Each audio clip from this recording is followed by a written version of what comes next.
My biggest child rearing advice is always this: always do what you say you're going to do. If you set a rule that she can't have dessert if she doesn't finish her vegetables, don't go back on that just to get her to stop a tantrum. Likewise, if you say you're going to do something fun, like a weekend trip to the beach or to watch a movie, actually do it. Show her that she can trust you, and she will remember it forever. That also goes for consequences. Don't make a threat you are not willing to go through with. That's the advice my mom gave me, at least. I'm sure this question is mainly for the women, and although I don't know your situation or really have anything to say, all I do want to say is good for you, dude. Thanks. I appreciate the support. Set reasonable rules and expectations, reward positive behavior, and accept mistakes as a chance for learning. Remember, humans learn from copying each other. Edit. Didn't see the description, lol. Maybe you were looking for some more practical answers. Good luck. For sure. I'm a big believer in positive reinforcement. She responds really well to clapping and approbation, so we do that whenever she does something we want to see more of. For the love of God, please teach her makeup hygiene. I wish parents would have taught me that. Please elaborate. Read to her. Every day. Big one right here. Every single day. No matter what happens on a given day, your kid can count on getting read to before bed. 3 kids books a day minimum. When they're 6 to 7, switch to chapter books and keep reading to them as long as they'll let you. Easy thing to do that nearly guarantees literacy. For now, play and read together as much as possible. Incredibly fun, useful, rewarding and essential. Later, stick shift. That requires me to learn stick. Healthy nutrition is a big one. I wish I was better about this. I'm working poor, but I still try to buy WG bread, berries, and healthy juices for her. You should teach her that no is a full sentence. She doesn't need to explain herself. She can just say no. If a random person asks her for a hug, she can say no. Her reason doesn't have to be anything else besides she doesn't want to, and people should respect that. Oh, that's a tough one. She's real good with no, but I've had to correct my parents a few times when they keep asking her for hugs or kisses when she's already said no, or push them away. Trying to teach her there are times when no doesn't work is tricky though. When I say hold my hand in the parking lot, that's non-negotiable. As a grandpa, I suggest you start with the basics of raising kids. Anything that your child shows interest in, help her explore.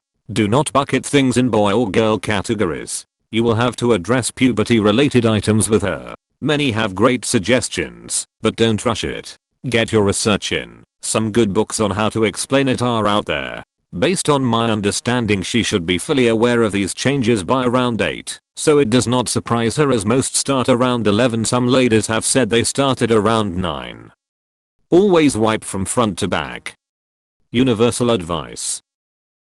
Periods are a long way out. I would have the conversation about periods a year or so before it should happen. Have her have a pad or 3 with her, so when it does happen she is ready. The extras are in case a friend who has started bare for her asks for one. I have 4 daughters. It's not a fun conversation for either person. When it does happen, just be kind and understanding. When you do pick up her pads or tampons, get her favorite ice cream or whatever she likes. It goes a long way.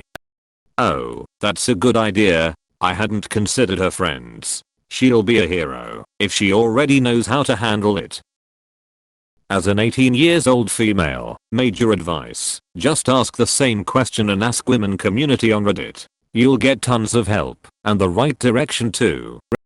Buy period panties instead / in addition to tampons and pads. They're underwear designed to be worn during periods. They are reusable and they are machine washable. They are more expensive, but they are a game changer for ladies. Not all girls are comfortable with using pads and tampons at first, and it will save money long term. For modesty / discretion, buy 2 pouches, like a small makeup sized ones in dark colors, that are not see-through. One pouch will hold dirty panties, and this entire pouch will fit into the second larger pouch that holds clean period products. Maybe when she's about 9 or so years old she will need to carry this with her in her backpack, so make sure she understands what it is for. Asking a close female family friend or relative to help talk about these issues would be good. Also, she will need to track her periods when they start. There are free apps for this, or she can use a notebook or something.